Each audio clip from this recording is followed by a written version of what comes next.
muito boa tarde a todos. Hoje, dia 5 de maio de 2021, essa é a nossa 41ª reunião ordinária do Rotary Clube de São Paulo, ano rotário 2020-2021. Eu sou Roberto Souza, protocolo dessa reunião. Muito obrigado pela presença de todos e peço um instante da sua atenção, por gentileza. Quero informar que essa reunião está sendo gravada e as imagens serão veiculadas em nossas mídias sociais. Serão veiculadas no site, no YouTube, no Instagram e no Facebook. A partir de sexta-feira estarão disponíveis. Por questão protocolar e pela organização desse evento, mantenham, por gentileza, os seus microfones desligados. Você que está na sala Zoom, por gentileza, identifique com o seu nome. Se você é visitante e autoridade, registre a sua presença no chat, informando seu nome, e-mail, celular e de quem é convidado. Se você é rotariano visitante, da mesma forma, além do nome, e-mail e celular, coloque o clube e o cargo. Devido ao planejamento protocolar do tempo da reunião, não abra seu microfone. Utilize somente o chat para fazer perguntas ao palestrante ou para o presidente. E após o encerramento oficial da reunião, a sala ficará aberta para confraternização durante 5 minutos e após esse tempo a sala estará encerrada. O Rotary Clube de São Paulo deseja a todos uma excelente reunião e palestra. Com a palavra, o presidente Marcelo de Pascoal. Obrigado, nosso querido protocolo Roberto Souza. Companheiros, amigos, amigas, com muita satisfação e alegria que inicio essa reunião. Mais uma semana, mais uma reunião. Para mim é uma alegria vê-los todos aqui, felizes e bem, nesse momento de companheirismo e nesse momento onde teremos uma excepcional palestra. Eu convido todos, junto a mim, que saudemos a bandeira nacional. Obrigado pela saudação à bandeira. Esse é um momento muito importante do Rotary, onde nós fazemos essa homenagem cívica ao nosso país e à nossa bandeira. Dando continuidade, eu gostaria de passar a palavra ao nosso querido Márcio Arroio, que irá fazer uma homenagem ao nosso querido sócio honorário Reginaldo Leme. Márcio, a palavra é sua. Muito obrigado, caro presidente Marcelo de Pascoal, meu caríssimo orador de hoje, Reginaldo Leme, prezados companheiros. É uma satisfação muito grande ter o nosso Reginaldo Leme presente aqui na nossa reunião para nos falar a respeito da Fórmula 1. Mas eu queria também, Reginaldo, na sua pessoa, lembrar e homenagear o grande companheiro que foi nosso, Joinville Paim Leme, o seu pai. É uma pessoa boníssima, que muito representou aqui no Rotary Clube do Distrito e também foi nosso companheiro do Rotary Clube de São Paulo.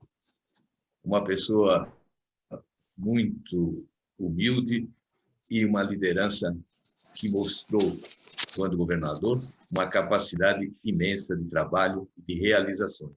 E a nossa saudação muito grande ao governador. E eu me lembro, há 18 anos, quando eu estava no escritório e foi anunciado o Joinville Paim Leme. Eu falei, pode passar o telefone, sim. Não, ele está presente. Aí eu falei, nossa, nem me avisou.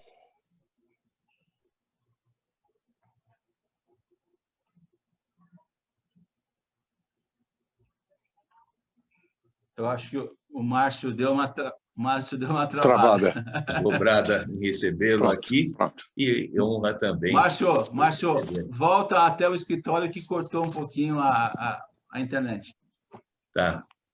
E aí, quando ele chegou ao escritório, eu fui lá cumprimentá-lo. Falei, muita honra em tê-lo aqui no meu escritório. Ele falou assim, eu vim aqui pessoalmente convidá-lo para ser o secretário da governadoria na minha gestão. Falei, agora a honra dobrou, então, e eu fiquei muito, muito comovido e muito contente e homenageado em receber. Então, o nosso carinho profundo ao Joinville Paim Leme, que prestou muito serviço ao Rotary, e trago este meu abraço a você, Reginaldo, para homenagear o seu pai. Muito obrigado, presidente. Obrigado, Márcio. Reginaldo, aqui estamos com 68 pessoas e muitos aqui tiveram um contato com seu pai, e eu sei que vários aqui gostariam de falar e homenagear, né? Mas eu pedi ao Márcio que representasse todos, né, nessa homenagem e essa lembrança feliz, né, maravilhosa, que foi do seu pai aqui no Atlético de São Paulo. E eu queria aproveitar esse momento e estamos renovando, aqui está o certificado, né, e será enviado para você, do sócio corporativo, do sócio honorário, né, do nosso clube. A sua primeira posse como sócio honorário foi no dia 17/4/2009, né? E estamos agora renovando o seu sócio honorário. Então, será enviado para você, depois eu pego o endereço, né, que será enviado o certificado, para que continuemos com esse vínculo feliz e alegre, ok? Muito obrigado mais uma vez, Reginaldo. Nesse momento, eu quero passar a palavra ao nosso protocolo, que irá fazer a apresentação de nossa reunião. Muito bem, presidente Marcelo de Pascoal, senhoras e senhores, convidados, companheiros e companheiras, autoridades, é com imensa satisfação que apresento o palestrante do dia para as nossas tradicionais reuniões de quarta-feira, na hora do almoço.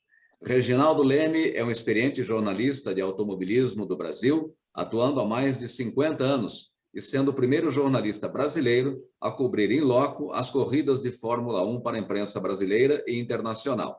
Trabalhou durante 10 anos no Estadão, sua grande escola. Na TV Globo, trabalhou durante 41 anos e, no momento, está liderando uma equipe na Band. Escreveu para vários jornais no exterior, colunas e revistas de vários países. Viajou o mundo inteiro cobrindo a Fórmula 1. Criador do anuário Automotor, por Reginaldo Leme, em sua 29ª edição. Está ativo nas redes sociais, comandando o canal Automotor, por Reginaldo Leme, no YouTube e também no aplicativo. Associado honorário do Rotary Clube de São Paulo, conforme destacou nosso presidente Marcelo de Pascoal, a quem eu passo a palavra neste momento. Obrigado, querido Roberto Souza. Reginaldo, passo a palavra para você e receba essa homenagem do nosso clube, e você estará sempre conosco aqui, e quando tivermos as reuniões presenciais, voltarmos, vamos fazer questão de você venha nos visitar. Tá bom? A palavra é sua. Bom, recebo tudo isso com muito carinho, muito carinho. Falar do meu pai, uma pessoa que eu sei o amor que ele dedicou à família, as coisas que ele mais gostava, e sei que entre tudo que ele mais gostava, o Rotary fazia parte disso, estava talvez como está entre os três assuntos melhores, os 3 aspectos melhores da vida dele. Ele deu a vida ao Rotary e sempre inclusive tentando me levar, né? E que eu fui algumas poucas vezes, em função disso que vocês disseram aí, do quanto eu viajava e tudo mais, e quanto eu viajei na minha vida. Hoje menos, graças a Deus, não tenho mais 30 anos, tenho mais do que o dobro disso, para conseguir, né, fisicamente fazer tantas viagens, ainda mais que agora as corridas são... O campeonato tem 23 corridas e não as 15 que tinha na época em que eu viajava mais. Bom, agradeço muito. Roberto, obrigado por me aturar aí esse trabalho que eu fui te dando de mudança de data, aquela coisa toda, porque em função dos compromissos. E queria dizer uma coisa mais para o Roberto. Com toda essa experiência que eu tenho, de conhecimento, de toda na Fórmula 1, eu queria um pouquinho da voz dele para levar isso para o rádio e para a televisão. Parabéns por essa voz bonita aí. Bom, pessoal, vocês sabem que, em função da pandemia, dessa coisa que assola o mundo e de uma forma assim, a gente pensa que vai passar logo e está de uma forma cada vez mais assustadora, embora eu seja otimista e insisto, vai passar. Mas já não é no tempo que eu gostaria de ter visto já ter passado, mas vai passar. Em função disso, palestra é uma coisa que você vê, ficou meio para escanteio, para usar a linguagem do futebol. A última que eu fiz, aliás, foi em Punta del Este, para Omint, Seguros Omint. E olha que coincidência, assim, foi no comecinho de março de 20, eu voltei. Eu me lembro que eu já viajei de máscara, mas era assim, eu era o único de máscara no avião, né? Porque estava se falando em máscara, aquela coisa, eu viajei preocupado e na volta já não tinha ninguém de máscara, aí até tirei a minha, né? Lá na palestra, lá em Punta del Este, ninguém de máscara, e quando eu chego ao Brasil eu tomo um susto, porque 2 dias depois eu tive o lançamento desse meu livro, não nessa edição 29 de agora, mas na edição 28, né, que é de 2020, nós fizemos esse lançamento num dia 11 de março, se eu não me engano. No dia seguinte, estava o mundo fechado, né?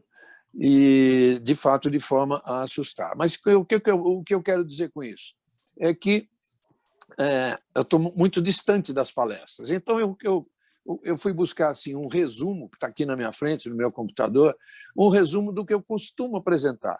Mas eu quero ser bem mais breve, vou explicar por quê. Eu quero ser bem mais breve, resumindo mesmo isso, porque eu quero falar um pouco da minha vida também, em função dela ter mudado tanto, né, muito rapidamente nesses últimos ano e meio, principalmente agora, nos últimos 4, 5 meses, né? E que me deixa muito feliz. Eu acho que eu estou no momento mais feliz da minha carreira.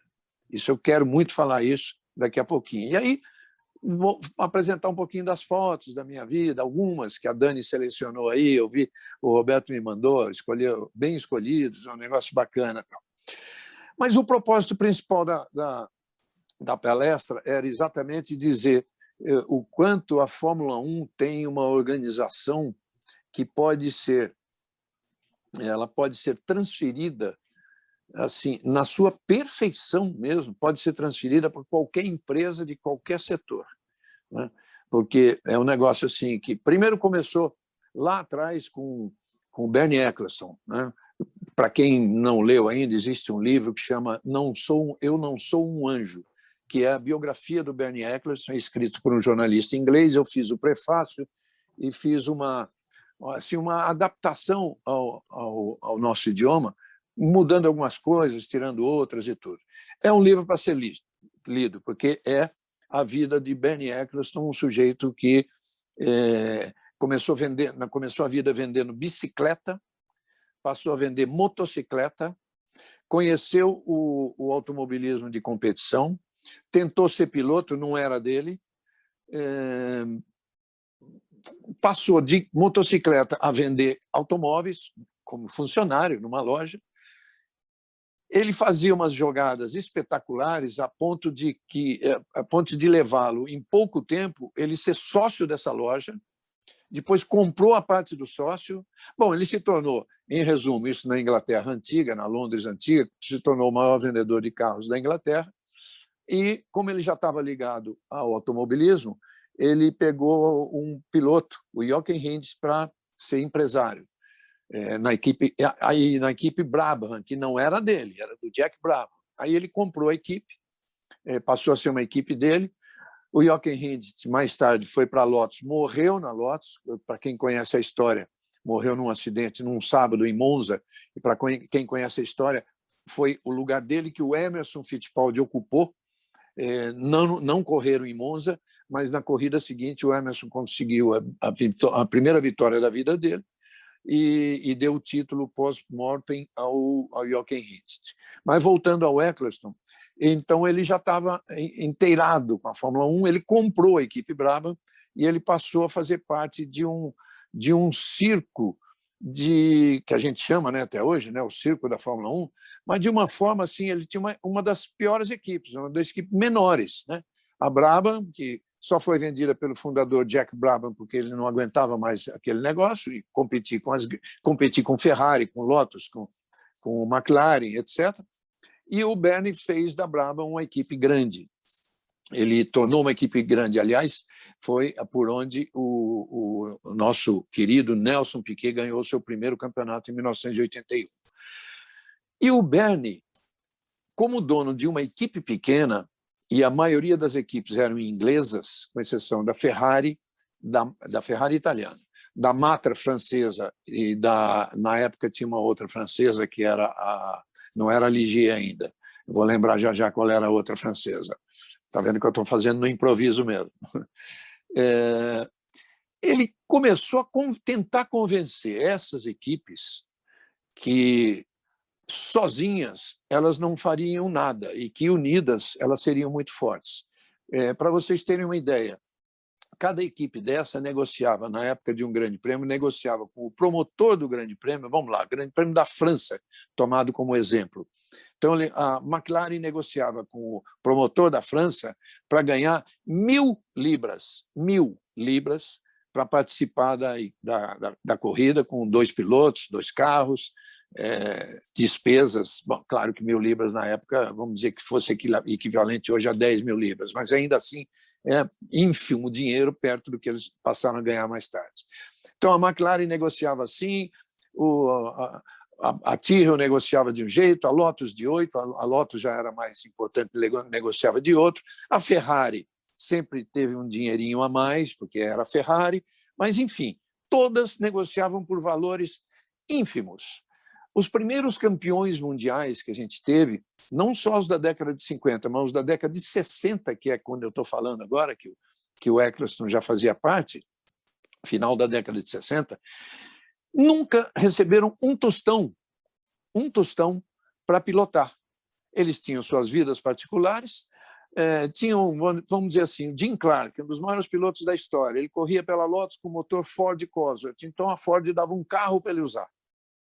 Um carro incomodado, que nem o carro mesmo era dele. Então, o Bernie começou a ver que essa coisa podia se tornar profissional. Convenceu as equipes todas de que elas deveriam se unir. Ele convenceu as inglesas, inclusive a Matra francesa. Mas e para convencer a Ferrari? Sem a Ferrari, elas perderiam muita força. Aí ele teve que usar o que o italiano tem de mais profundo dentro de si, e eu estou falando isso não depreciativamente, porque eu tenho sangue italiano, meu sobrenome é Polizelli Leme, né, o Polizelli da minha mãe, e que é a autoestima do italiano, né? Então, você quer conseguir uma coisa do italiano, primeiro você bota ele lá em cima, aí depois você começa a falar o que você quer. E foi o que ele fez com o comendador Enzo Ferrari, falando que não, sem a Ferrari, a Fórmula 1 não existia, não tinha nem como fazer campeonato, aquela coisa toda, e acabou concordando, e o comendador acabou concordando com ele em entrar na associação, desde que a maior parte do bolo fosse dela, da Ferrari. E é ainda hoje. O que foi feito lá atrás é ainda hoje. O que foi feito lá pelos anos 70, final dos anos 60, é ainda hoje o que vale. Bom, aí ele junto com tudo isso, ele começou a fazer crescer o bolo, começou a pedir para os promotores de corrida 10 vezes mais do que eles pagavam, 10 vezes mais, tanto que a gente teve campeonato de 6, 8 corridas, porque nem todo país podia pagar, mas quem pagava tinha lá um negócio super valorizado. Com isso veio a televisão. Quando veio a televisão, o Bernie Eccleston percebeu que aí a Fórmula 1 podia dar o pulo de grande qualidade para ser uma coisa riquíssima, passou a cobrar das televisões, e aí o dinheiro chegou a um volume assim, para dar um exemplo a vocês. O Bernie, primeiro ele vendeu a propriedade de Fórmula 1 4 vezes, vendia e recomprava, sempre ganhando muito dinheiro. E ele, como presidente dessa associação que ele fundou, Formula One Constructors Association, ele conseguiu convencer as equipes de que ele tinha direito a 7% do arrecadado. Isso lá atrás. As coisas, o tempo foi passando, a coisa crescendo, o dinheiro crescendo, esse 7 ele conseguiu mudar para 10 ele conseguiu mudar para 15, com o advento da televisão, as coisas assim multiplicaram geometricamente. Então, os valores passaram a ser enormes. E ele, consequentemente, também elevou o negócio dele para 50%. Muitas equipes reclamaram e tudo, mas quando reclamavam, ele tinha um argumento assim, até recentemente, hein? O Bernie não é mais quem manda, mas até recentemente, Por exemplo, o Ron Dennis é um cara que enriqueceu barbaramente. O cara de ter casas em 5 lugares diferentes, casas em paraísos turísticos, ter a casa super sofisticada dele na Inglaterra, de ter apartamento em Manhattan, de ter barcos, aviões próprios. Então, o Ron Dennis e outros tantos. Então, o Ron Dennis, que era um dos que mais reclamava, falava: Bernie, mas não está certo a parte do bolo ser metade sua. Ele falou: me fala o seguinte, 10 anos atrás, o que você tinha na vida e o que você tem hoje? E aí ele calava a boca de todo mundo e as pessoas iam aceitando. E ele ia vendendo a propriedade, que originalmente nem era dele, mas ele vendia e recuperava o dinheiro aí já para uma empresa dele, né? E foi crescendo. Bom, resultado, resumindo as coisas, ele se tornou a 4ª maior fortuna da Grã-Bretanha. Ele tem mais dinheiro que a família real. Ele tem mais dinheiro. A família real não está em 4º lugar, né? Ele está. E quando ele vendeu, 2, 3 anos atrás, vendeu para a Liberty Media, depois de passar por vários fundos aí monetários internacionais, ele vendeu para a Liberty Media por um dinheiro assim que para nós é meio difícil imaginar. Ler pela quantidade de zeros. Foram 8 bilhões de dólares. 8 bilhões de dólares. 50% era dele, né? Então, se ele era a 4ª maior fortuna, hoje ele deve estar perto da primeira ali. Não sei quem é o primeiro. Bom, mas ele fez, nesse tempo todo, ele fez uma organização perfeita. E ele costumava dizer um negócio assim para a gente, para se autoelogiar e elogiar a Fórmula 1 que ele tinha organizado. Fala assim: hoje eu tenho a dimensão de uma Copa do Mundo de futebol, só que a Copa do Mundo tem 4 anos para organizar cada campeonato dela. E eu tenho 1 ano para organizar 5 competições do nível da Copa do Mundo. Bom, olha lá, não é bem a verdade? Não é bem verdade, porque o futebol é o esporte mais popular do mundo. Mas é uma verdade que o trabalho dele foi muito maior, muito melhor e muito maior do que um comitê da FIFA tem hoje, que vem dinheiro de tudo quanto é lado para eles fazerem a Copa do Mundo que quiser, e ainda sai com muito dinheiro sobrando, né? Ainda saem com muito lucro. Isso ele fez, então, da Fórmula 1 essa coisa tão grandiosa e que o Brasil assimilou em 1972. Né? Por quê? Porque o Emerson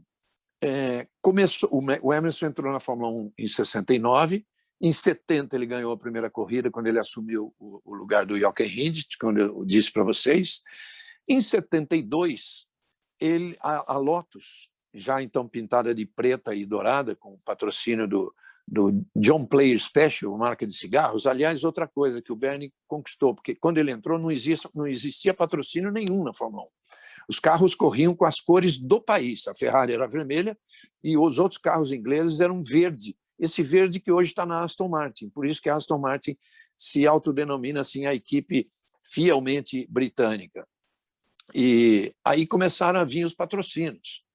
E ele começou a ajudar muito nesses patrocínios, porque ele falou que era dali que vinha o dinheiro. E imagine, hoje uma equipe que na época tinha aí um orçamento para sobreviver de $10 mil ao ano, hoje uma equipe grande, agora vai ser restringido, já está restringido esse número, mas $600 milhões é quanto gasta uma Ferrari, quanto gasta uma Red Bull, quanto gasta uma Renault, uma McLaren, para ser competitiva, para lutar pelo título. $600 milhões.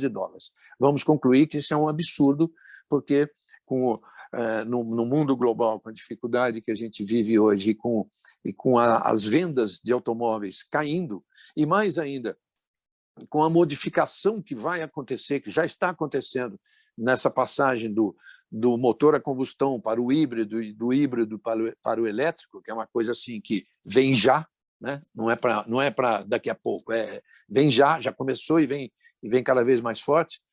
Então, gastar esse dinheiro, A Renault, por exemplo, a França, vocês sabem, é um país que vive muito, sofre muito consequências da greve. A Itália também. Mas a França, que tem uma Renault, que é francesa e é estatal, a Ferrari não é estatal, a Renault é. Então, várias vezes nessas greves, os operários pediam o quê? Sair fora da Fórmula 1. Para que gastar esse dinheiro na Fórmula 1 né, e não com as escolas, os hospitais dos nossos funcionários, né, dos funcionários da Renault? Bom, então, em função disso, faz muito tempo que a FIA, Federação Internacional de Automobilismo, está buscando equalizar um pouquinho, com dois objetivos: de tornar o mundo mais real, né, de baixar esse custo, e de tornar a Fórmula 1 mais equilibrada, para que aquelas equipes que, enquanto uma gastava 600 milhões, a outra gastava 80, então não tem a menor chance de competitividade, ao baixar o teto dessas de 600 para 145 milhões de dólares, olha o tamanho da queda, essas de 80, que também automaticamente podem ter tido a sorte de subir para 100 ou para 120, já estão mais próximas. Não é um negócio que vai acontecer imediatamente. Por quê? Porque as mais ricas, elas têm os melhores engenheiros. E, inclusive, com essa restrição do teto orçamentário, elas não quiseram perder os engenheiros. E como elas participam de outras categorias, elas tiraram engenheiros caros da Fórmula 1, passaram para outras categorias, quer dizer, distribuíram eles, por exemplo, na DTM, que é o campeonato alemão, na Fórmula E, que é a Fórmula elétrica, na própria Aston Martin, que assim, é um tipo de uma Mercedes-B, ela botou alguns engenheiros lá para ela ter uma folha de pagamento dentro dos 145 milhões, mas esses engenheiros, os melhores, continuam sendo dela. Então, ela tem a assessoria desses altamente profissionais. Então, não é de um dia para o outro que uma Williams, que já foi grande, mas uma Haas, né, uma Alfa Romeo, que já foi grande também. A Alfa Romeo foi vencedora da primeira corrida da história da Fórmula 1 em 1950, que já foi grande também. Mas não é de um dia para o outro que essas equipes vão encostar ali. Mas já encostaram, a McLaren já encostou, a Renault, que agora chama Alpine, já está encostando. A Aston Martin, infelizmente, caiu, mas não era para ela cair, porque ela era a Racing Point, aquela Mercedes cor-de-rosa, todo mundo chamava de Mercedes rosa, porque era uma imitação da Mercedes. Infelizmente, não está conseguindo ainda, mas todas essas vão subir. Pelo menos, nós temos 10 equipes. Pelo menos, vamos tirar a Red Bull e Mercedes, nós estamos falando de 8. Pelo menos 5 dessas 8 vão encostar nelas. Vão encostar nelas num prazo, vamos dizer assim, o ano que vem já vai estar bem mais perto, em 22, e em 23 vão estar encostadas. E aí as 3 últimas, a gente vai torcer para que elas também evoluam. A Williams, por exemplo, que é uma equipe fundadora daquela época ainda do Bernie Eccleston, que eles chamavam de garagistas, que eram as oficinas de fundo de quintal. A Williams é ainda hoje a segunda maior vencedora da Fórmula 1 em várias pistas. Na última corrida que tivemos em Portugal, ela é a maior vencedora da história do Grande Prêmio de Portugal. E nas outras todas, em algumas ela perde da Ferrari, em outras ela perde da Ferrari e da Lotus, e algumas vezes da McLaren. Mas a Mercedes, que hoje ganha tudo, ela ganha tudo há 7 anos. Ela não está ainda estatisticamente, ela não está ainda aí, não. Ela está em 4º, 5º lugar. Daqui a pouco vai pegar, daqui a pouco vai ser. Não sei se ela vai ser a primeira por causa dessa equalização que está se conseguindo na Fórmula 1, que vai haver um equilíbrio muito maior. Bom, você vê que eu vou fugindo bastante do assunto, mas eu estou achando que tudo isso interessa, né? Quando se fala em cifras, a gente quer saber, porque é uma grande curiosidade. Quanto gasta uma Ferrari na Fórmula 1? Quando a gente fala que... Está ótimo, obrigado, tá ótimo. Obrigado. Quando a gente fala que gasta 600 milhões de dólares, as pessoas caem de costas, caem para trás. Não pode, não cabe isso no mundo. Bom, agora vão ter que gastar 145. É uma redução tão drástica que a FIA falou assim, olha, no primeiro ano a gente vai abrir algumas exceções. Então, por exemplo, olha só o negócio, olha só a complicação. O Valtteri Bottas bateu o carro com o Russell na corrida de Imola. né? Valtteri Bottas, e bateu, não foi culpa dele, foi culpa dos dois, foi mais do George Russell, mas estragou bem o carro. Esse custo vai também para dentro dos 145 milhões. Então, é um negócio assim que dói no bolso, dói na competitividade, tem influência na competitividade da equipe. Então, os pilotos vão ter que ter mais cuidado. Claro que bater faz parte do automobilismo.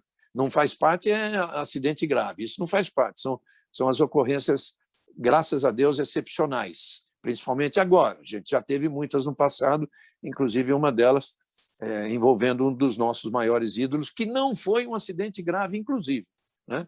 Foi uma fatalidade pela forma, pelo ângulo em que ele bateu, que o Senna bateu, que saiu um braço de suspensão e pegou num ângulo, talvez do único milímetro quadrado do capacete em que isso teria perfurado, né? Qualquer outra circunstância, era uma batida muito forte, como a gente já viu, o piloto sai sozinho do cockpit, sai andando, e o carro se destrói bastante, mas o cockpit não afeta.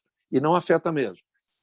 É a chamada célula de sobrevivência, que é o cockpit. Você pode bater, capotar, virar o cockpit, você está lá dentro protegido. Você tira a mão do volante para não quebrar a mão e você está protegido. Agora, se vem algo de fora para te atingir, aí não tem jeito, né? Bom, enfim, não queria falar isso do Senna agora, mas surgiu. Quero falar da importância que tem o Brasil. Eu comecei falando que em 72 a gente entrou porque imaginava-se que o Emerson fosse um dos caras que iriam lutar pelo título mundial. E aí eu misturo isso com a minha história, porque dia 1º de maio de 1972 teve um grande prêmio da Espanha, em Jarama, em Madrid. Não havia televisão, transmissão por rádio. Então eu ouvi na minha casa essa transmissão do Wilson Fittipaldi Jr., o Barão, pai do Emerson, e o grande favorito do ano era o carro da Ferrari, com o piloto belga Jack Ickx, e uma corrida em Jarama, um autódromo muito técnico, e o Emerson derrotou o Ickx de uma forma que não se esperava. Quando terminou essa corrida, eu fui para a máquina de escrever, hein? Alguns se lembram do que é, outros não sabem nem o que é isso. Fui para a máquina de escrever e botei lá, escrevi um projeto para o Estadão, para entregar no Estadão, propondo que eu fosse para a Europa cobrir o restante do campeonato, porque havia grande chance do Emerson ser campeão do mundo. Olha, foi um negócio muito bem feito, muito bem bolado. Custo, assim, eu pus o mínimo possível. É que no dinheiro de hoje fica difícil imaginar, mas eram $10 por dia. No dinheiro de hoje é muito difícil. Algum financista aí de vocês pode saber que isso, pelo menos hoje, vai $150 mil, vai, no chute, talvez um pouco menos. Eu com a minha mulher, porque eu ia casar para ir, né? Eu estava namorando e queria casar para ir. Isso foi apresentado, então, em maio. Quero dizer para vocês antes, fazer um parênteses, que para um jornal, imprensa escrita, autorizar uma viagem de um funcionário, de um repórter, para ficar 6 meses na Europa, era uma coisa assim impraticável. Os jornalistas viajavam para fora do Brasil ou para fazer Copa do Mundo ou para fazer Jogos Olímpicos e iam em equipes de 5 repórteres para os Jogos Olímpicos, 2 ou 3 para cobrir uma Copa do Mundo de futebol. Não estou exagerando, era esse número. Parênteses, muda um pouquinho. Segue um pouquinho para frente, até onde eu fiz Copa do Mundo, por exemplo, a Copa do Mundo de 1984, em Los Angeles. Los Angeles foi a Olimpíada. A Copa do Mundo de 1982, na Espanha, a Globo mandou 210 integrantes da equipe, entre parte técnica, repórter e produtor, e os diretores, e até a área financeira, 210 pessoas. Olha só, isso estou falando em 1982, estou falando de 40 anos atrás, né? Nem sei quantos vão para a Copa do Catar em 22, mas tudo está bem prejudicado aí pela pandemia, a cobertura da Copa, a cobertura das Olimpíadas de Tóquio. Agora, em 21, das Olimpíadas de 2020, a equipe foi bem reduzida. Eu não sei, não estou mais na Globo, não sei, mas deve ter sido reduzida a 20% das pessoas que iam. Bom, aí esse plano foi apresentado em maio, e como era muito difícil viajar, nossa, a relação dólar-dinheiro brasileiro, que eu não me lembro se era cruzeiro, o que era muito difícil, era muito ruim, né, essa relação. Então, eles tiveram um bom tempo para estudar esse plano e só aprovaram o plano no final de julho, né? Por quê? Porque nisso o Emerson continuou ganhando. Então, aquela direção do Estadão... Eles dizem que ninguém me achou louco, não, quando eu falei que o Emerson ia ser campeão do mundo. Eles dizem que esse cara está otimista. Tá? Outros falaram, não, ele conhece o assunto. Então, quando chegou em julho, eu falei, puxa, o cara vai ser campeão do mundo. Então, vamos lá. Só que, assim, mudando para a minha história particular, nessas, eu falei para vocês que eu acelerei meu casamento para junho de 72 para a gente ir. E o plano não foi aprovado. E nisso a minha mulher tinha pedido férias, ela trabalhava também no Estadão, venceram as férias, quando foi aprovado ela estava trabalhando de novo, lá fui eu sozinho, mas não era mais para 6 meses. Eu fui para 3 semanas. Bom, então fui no final de julho, cobri uma corrida particular em julho e a minha primeiríssima corrida oficial, valendo pontos para o Campeonato Mundial, foi 10 de setembro de 1972, Grande Prêmio da Itália, Monza. Para os mais novos, o que isso quer dizer? Foi o dia da primeira conquista mundial de um brasileiro, Emerson Fittipaldi, campeão do mundo. Ou seja, comecei com o pé direito. Consequências disso, eu ia dizer assim, puxa vida, tem uma consequência ruim. Daí para diante eu fiquei 40 e tantos anos meio distante da minha... 40 anos, vai, pelo menos, 36, vai, que é a época que eu mais viajei, distante das minhas... Não vi crescerem direito as minhas filhas. No começo, sim, porque minha mulher viajava comigo e quando eu tinha uma filha só, ela viajava comigo também, mas depois vieram segunda, terceira, quarta. Você vai perdendo muito tempo assim da convivência familiar. Não é, eu estou levando para o exagero, mas, na verdade, a consequência foi muito boa, porque desde então eu não parei, eu conheci o mundo, eu cobri 8 títulos mundiais de brasileiros, eu cobri 101 vitórias de pilotos brasileiros e minha família, mesmo quando já não podia mais viajar, que eu já tinha mais filhas, sempre aparecia um julho na vida, umas férias escolares, e julho, por sorte, na Europa tem 3 corridas seguidas, a gente programava de ir a família inteira, passear, aquela coisa toda. A esse respeito, teve a Olimpíada, volta à Olimpíada de 84, a gente saiu de uma corrida na Bélgica, que foi eu e o Galvão, fomos para nos encontrar com a equipe da Globo que fazia a Olimpíada. E no primeiro encontro, assim, um jantar solene de todo mundo, o nosso diretor, então, Armando Nogueira, o maior jornalista que eu conheci nessa vida, o maior jornalista que eu conheci, né? Ele tomou a palavra e fez homenagem a todo mundo que estava lá, pediu o empenho de todo mundo e queria falar o seguinte, queria me dirigir a dois companheiros aqui nessa mesa em especial, o Galvão Bueno e o Reginaldo Leme, porque eu andei fazendo as contas antes de vir para cá. Esses malucos passam 100 dias por ano fora de casa.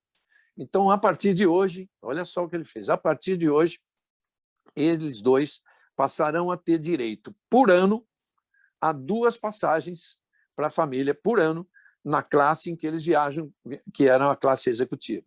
Então, esse direito eu nunca perdi. Eu mantive na Globo o tempo todo enquanto a gente viajou. E graças ao Armando Nogueira. Bom, o que eu queria dizer para vocês, o Brasil cresceu muito, então ele ficou nesses 8 títulos e nas 101 vitórias, porque acabou a fase do Emerson, acabou a fase do Piquet, José Carlos Patti também, que é um vencedor, venceu uma corrida, mas é um vencedor. Veio a fase do Senna e passou, e, enfim, o Senna morreu, assim, é um piloto que a gente teria pelo menos mais 4 ou 5 anos pelas pistas. Depois vieram Rubinho e Massa, cada um ganhou 11 corridas, e os 2 foram vice-campeões do mundo, mas a gente não teve mais títulos, né? Que é um negócio muito difícil, porque muita gente me pergunta aí, quando é que nós vamos ter um brasileiro? Eu falei, olha, nós temos gerações ali chegando. Agora, Chegar não é tudo. Você chegar, como o Pietro Fittipaldi, hoje é piloto reserva da Haas, e correu 2 corridas no ano passado pela Haas. O que a gente pode esperar de um piloto que vai correr pela Haas? Se ele fizer tudo certinho, como ele fez, ultrapassou o companheiro de equipe dele na corrida, um companheiro que tinha 5 anos de equipe Haas, e chegou, por exemplo, em 16º, é uma vitória. Em 15º que ele chegou, é uma vitória. Então, é isso que nós queremos? Não, nós brasileiros não queremos isso. Nós queremos que, quando um brasileiro chegar, que ele chegue já numa porta muito melhor, que ele chegue já numa porta, pelo menos, de equipe do meio, para que ele seja visto e aí, então, contratado por uma Ferrari, por uma Mercedes, por uma Red Bull, né? Existe, além de tudo, hoje em dia, um dificultador a mais nesse negócio. É que todas essas equipes, Mercedes, a Red Bull, a McLaren, a Renault, todas elas têm o seu time júnior. Time júnior quer dizer o seguinte, que essas equipes têm pilotos lá de 11 anos de idade correndo de kart, como foi o Hamilton na McLaren, como foi o Lando Norris, hoje, um menino que está aparecendo demais, aí, de 21 anos, que já é 3º no campeonato, na própria McLaren. Então, como é que um piloto vai chegar e vai furar uma fila dessa? Vai furar a fila, vai entrar lá, olha, a McLaren tem, depois dos pilotos atuais da McLaren, que são Daniel Ricciardo e Lando Norris, a gente tem 5 na Fórmula 2, tem 3 na Fórmula 3, tem 4 na Fórmula Renault. Como é que um cara vai chegar lá e furar essa fila toda? Só fura se for um Ayrton Senna, um Nelson Piquet. Então, infelizmente, é muito difícil. Pode acontecer, pode. Eu acho que a gente tem alguns talentosos por aí no caminho, tem alguns. Domingo agora vão correr na Fórmula, numa Fórmula regional, 2 brasileiros novatíssimos. Então, o Dudu Barrichello, que está no primeiro ano dele de carro, só então tinha corrido de kart, é filho do Rubinho Barrichello, e o Gabriel Bortoleto, que correu de kart e correu o ano passado de Fórmula 4. E depois tem a Fórmula 3. Na Fórmula 3 a gente já tem, por exemplo, um Caio Collet. Um Caio Collet que é um cara, esse cara já está na fila da Renault. Esse cara já pertence à Academia Renault de Pilotos Júnior, né? Tem o Enzo Fittipaldi, também na Fórmula 3 agora, que pertence à Academia Ferrari. Então, se esses meninos se mostrarem muito bons, pelo fato deles já estarem na academia, o caminho fica um pouquinho encurtado. Bom, vamos lá. O Brasil é tão importante nisso que você vê, com essas 101 vitórias, ele só perde para 2 países no mundo. Só perde para a Alemanha e para a Inglaterra. Só para a Alemanha, que é onde se fabrica o melhor carro do mundo, onde tem a indústria mais desenvolvida, e perde para a Inglaterra, que foi onde nasceu a Fórmula 1 e onde estão sediadas 7 das 10 equipes atuais da Fórmula 1. E no passado, quando existiam 14, 15, 16 equipes, eram 11 da Inglaterra, fora a Ferrari, né? Depois veio a Ligier na França. Então, o Brasil só perde para a Alemanha, sendo que a Alemanha, se a gente considerar hoje a Alemanha com 181 vitórias, vamos considerar que dessas 181, 91 são do Schumacher. Então aí é uma exceção também, porque ela não teria isso tudo não fosse um Schumacher, né? A Alemanha só ganhou o primeiro título dela 45 anos depois de criada a Fórmula 1, que ela veio ganhar o primeiro título, e quando o Brasil já tinha ganho 8 títulos mundiais, né?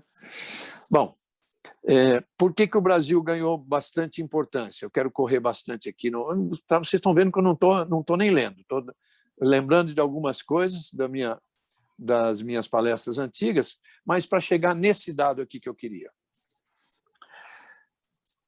O Brasil não tem piloto brasileiro há 3 anos. A Fórmula 1, eu ouço muita gente falar, depois que o Senna morreu eu não vi mais, depois que o Piquet parou eu continuei um pouquinho com o Senna, mas depois não vi mais, e hoje eu não vejo Fórmula 1. Eu ouvia muito isso até o ano passado. Hoje, graças a Deus, eu ouço ao contrário. graças a um outro assunto que eu vou entrar daqui a pouco, que eu quero terminar com ele, que é graças ao trabalho que nós estamos fazendo na Band. Não tem aqui nenhuma crítica à minha empresa anterior, nenhuma, só que eu trabalhava numa empresa que tem uma grade muito apertada, de grandes atrações, e que a Fórmula 1 começou a perder lá a importância que ela tinha. Então, muita gente reclamava, meu Deus do céu, saiu do pódio, boa tarde, e a gente queria ver entrevistas do piloto e tal. Então, quando a Band comprou a Fórmula 1, quando a Fórmula 1 veio para a Band, já veio com um outro propósito, que esse conceito é meu. Esse conceito é... Eu formei a equipe, eu sou tido lá como líder da equipe, eu formei a equipe e esse conceito, eu falei assim, aqui a transmissão vai ser diferente. Todo mundo vai falar. Não é só o narrador falar, não é, todo mundo vai poder falar com liberdade. Você vai ver que vão sair assuntos muito mais interessantes, né? Hoje eu ouço falar assim, meu Deus, essa Mariana Becker que a gente está ouvindo é uma outra pessoa. Ela ri, ela brinca. O Hamilton brinca com ela. Antigamente era aquela entrevista fria, aquela coisa, que é padrão de cada casa. E o nosso padrão é outro. Não falei mal de ninguém, apenas falei que nós mudamos o padrão ao a Band assumir a Fórmula 1. Mas mesmo nesse tempo todo sem piloto brasileiro, e mesmo antes da Band agora, porque eu nunca são índices de Ibope que a gente não é autorizado a falar, mas eu posso falar que nas 3 corridas que nós fizemos pela Band, né, Bahrein, Imola e Portugal, que foi domingo passado, o nosso índice naquele dia, naquele horário, no domingo, foi 5,5 vezes maior do que era antes da Fórmula 1. 5,5 vezes. Você imagina a alegria da direção da Band ao receber esses números e já recebendo patrocínios, que inicialmente entrou a Claro, depois entrou a Philco, agora entrou o Banco do Brasil, já está vindo, parece que está assinado o Heineken, e vem vindo outros aí, né? Claro, quem não quer acompanhar o sucesso que, graças a Deus, nós estamos fazendo. Mas, independentemente do número de brasileiros, eu vou falar da fase pior, da fase ainda antes da Band e da fase em que muita gente estava desistindo de ver. Em números absolutos, claro que você tem que levar em conta que a nossa população é bastante grande, mas a comparação que eu vou fazer é com 2 países que têm população maior que o Brasil, né? Então, em números absolutos, telespectadores no Brasil inteiro, somando as corridas todas do campeonato, não estou falando de 23, mas quando eram 20, 19 e 20, que esses dados são de 2 anos atrás. Número de telespectadores no Brasil, 170 milhões. 170 milhões. Segundo colocado, a China, 88 milhões. Terceiro colocado, os Estados Unidos, 40 milhões. Estão falando de Estados Unidos, com 320 milhões de habitantes, o Brasil com 220, os Estados Unidos já é bem maior, estão falando da China com 1 bilhão, né? 1 bilhão de habitantes. E outra, nos Estados Unidos, a Fórmula 1 não é a coisa mais importante do mundo, eles gostam de outro automobilismo lá, mas a Fórmula 1 já tem essa importância lá e tem muito a ver com a Ferrari. Tinha razão o Bernie Eccleston lá atrás, quando dizia sem a Ferrari não existe.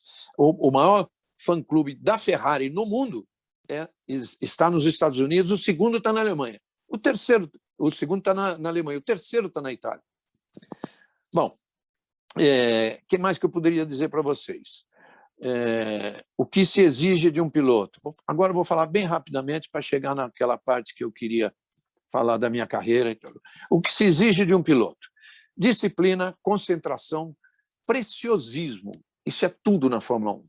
É por isso que eu faço muita palestra para bancos, né? Porque nada tem que ser mais... não tem que haver uma precisão maior, na verdade, precisão. Preciosismo agora é uma outra coisa. Preciosismo, eu estava citando Senna, Schumacher, o Alonso, o Hamilton, que eles nunca ficam satisfeitos consigo mesmo. Mas eu quero falar da precisão. Por isso que os bancos me contratam muitas vezes para palestra. Tudo tem que ser preciso. Busca pela perfeição. Sabedoria. Sabedoria é o que a gente está vendo num tal de Lewis Hamilton atualmente. O campeonato começou com a Mercedes não sendo o melhor carro, ela perdendo, na teoria, para a Red Bull. A Red Bull tem o melhor carro. A Red Bull chegou no Bahrein barbarizando, fez a pole position. Por uma questão de estratégia, o Verstappen na Red Bull ficou atrás do Hamilton, mas ia passar a hora que quisesse nas 5 voltas finais para ganhar a corrida.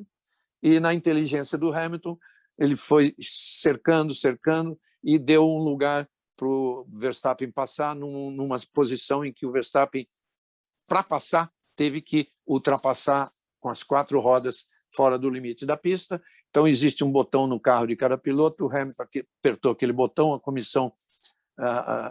os comissários ouviram: olha, o Verstappen passou fora.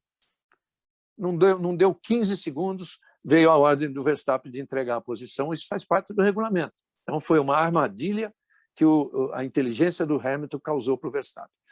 Veio a segunda corrida. A Red Bull muito melhor, já tomou a ponta na primeira. O Hamilton largou na pole, mas o Verstappen já tomou a ponta na primeira curva, na chicane, e foi embora para ganhar a corrida. Além de tudo, o Hamilton ainda cometeu um erro, né? Caiu para 8º. Aí veio a sorte, ele tem sorte, os campeões têm sorte. Aí veio a sorte, a corrida foi interrompida, mas ele recomeçou em 8º para chegar em segundo. Ao chegar em segundo, ele estava com a mesma pontuação do Verstappen. Eles iam sair de Imola, na Itália, com a mesma pontuação. Aí ele pensou assim: eu tenho que fazer a melhor volta na prova para ganhar o ponto extra. Aí ele perguntou para a equipe falou: mas você não tem pneu para fazer isso. Você vai correr um risco muito grande. Faltavam 2 voltas. Vocês sabem o que é 1 segundo na Fórmula 1? É uma enormidade. Faltando 2 voltas, com o pneu que estava, o Hamilton baixou o tempo em 1 segundo. Fez a melhor volta, saiu de lá 44-43 em cima do Hamilton. Aí veio Portugal, e em Portugal ele de novo usou a inteligência, né, a sabedoria para ganhar a corrida, e ali foi, mesmo o Verstappen fazendo tudo que podia, não conseguiu nem chegar em segundo, a diferença abriu para 8 pontos, mas não quer dizer que o campeonato está na mão da Mercedes como esteve nos últimos 7 anos, não. O Hamilton vai ter que penar bastante, porque a Red Bull ainda tem o melhor carro. Vamos lá. Reginaldo, interessante. Oi. Reginaldo, precisamos aí de uns 5 minutos para encerrar. Sim. Então vamos lá. Então, Dani, vamos mostrar as fotos da minha carreira e eu vou comentando alguma delas aí. Bom, esse é o meu livro, né?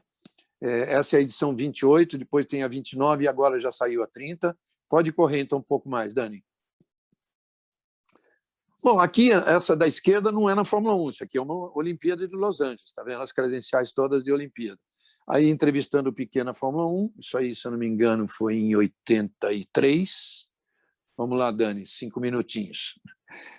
Senna no trabalho e o Senna no pessoal. É bem interessante falar para vocês que o Senna foi um grande amigo pessoal.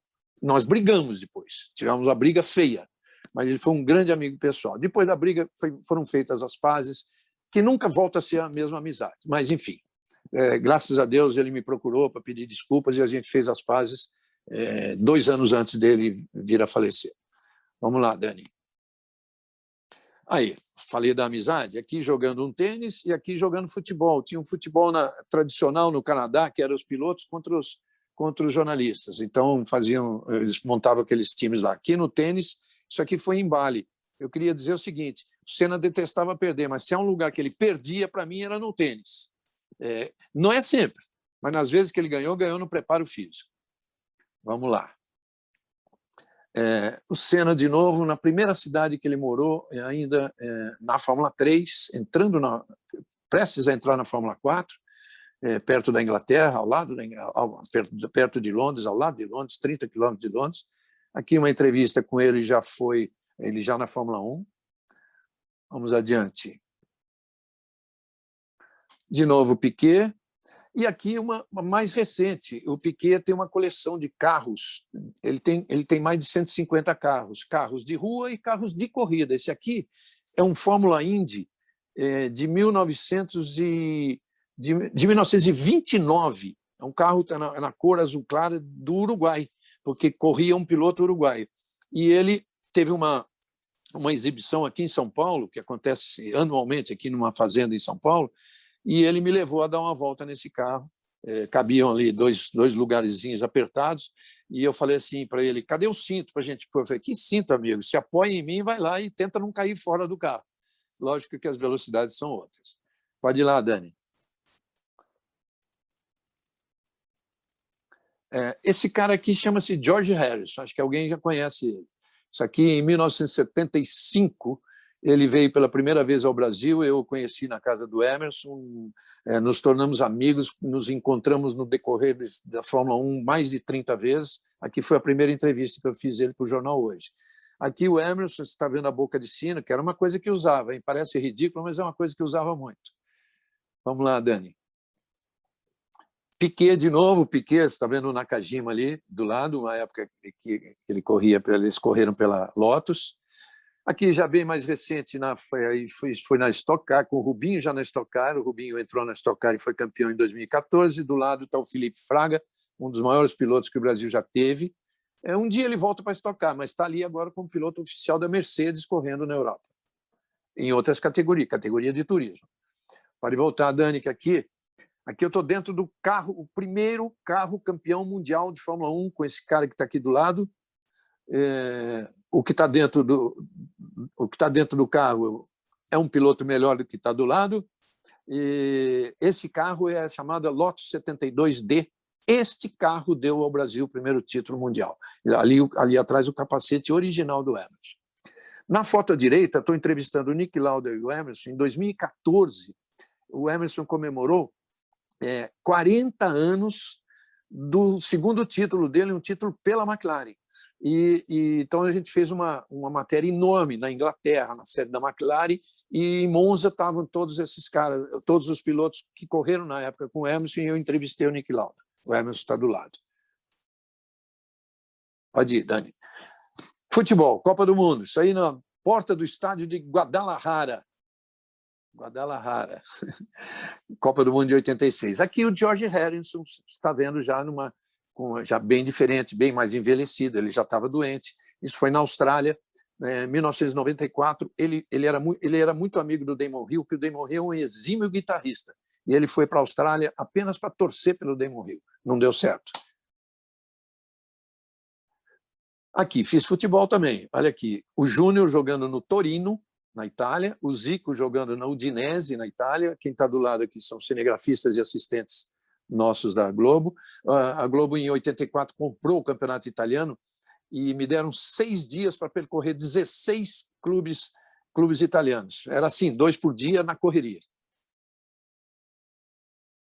Fernando Alonso, que nem sempre é sorridente assim. Só que aqui ele estava naquela competição de kart, lá em Florianópolis, então ele vinha relaxado.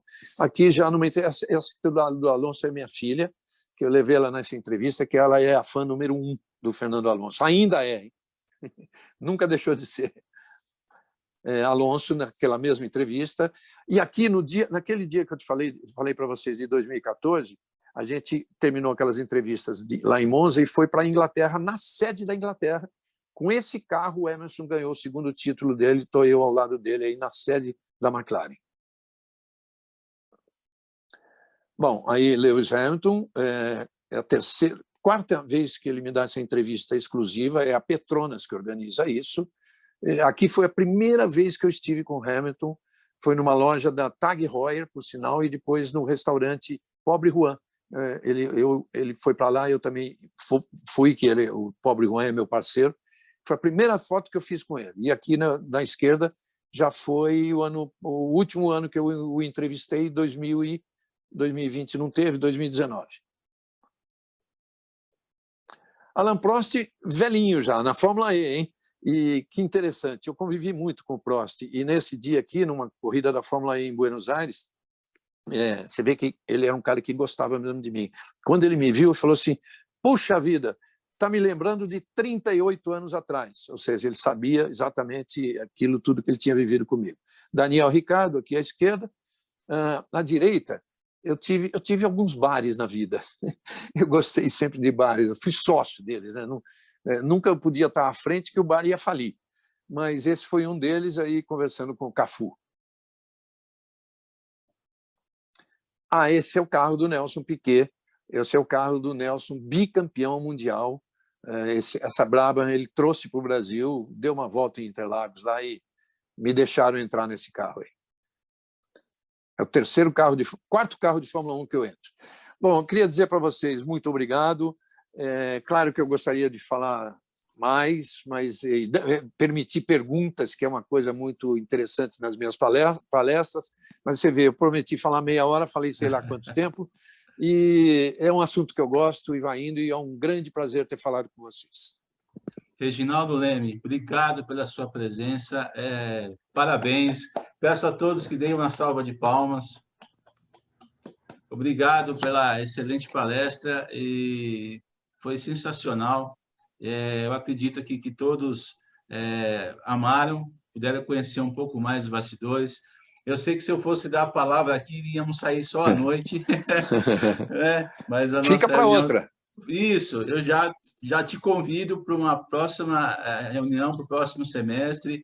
E outra coisa, que você fique mais perto, nós ficaremos mais perto de você a partir de agora. Não vamos esperar tantos anos para te receber aqui no Rotary Clube de São Paulo e outros clubes também, né? Obviamente. Tá bom. Muito obrigado. Eu te daria um minutinho para a sua consideração final.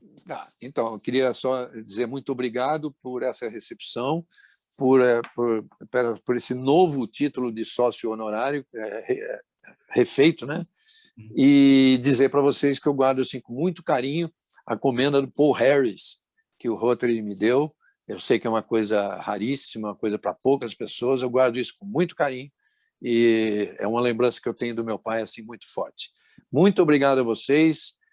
Ele amou o Rotary a vida inteira, e isso passou para mim, não sem a chance de ser um participante, de ser uma pessoa que quantas vezes eu fui em almoços com ele, e era uma delícia isso, né? Almoços, jantares, os festivos, e quem sabe um dia eu consiga fazer isso. Vai sim, com certeza. Então, a partir desse momento, declaro encerrada a nossa reunião, e ao Roberto Souza. Roberto Souza, meu protocolo, que fez nosso contato com você aí nesse período todo. Obrigado, Souza. Muito obrigado, presidente. Agradeço a gentileza do nosso convidado, o Reginaldo Leme. Ele deu uma aula magna, não só sobre automobilismo, mas sobre vida pessoal, também sobre economia, sobre empreendedorismo. Nos deixou aí, assim, flutuando. Obrigado, Reginaldo. Eternamente grato pela sua gentileza.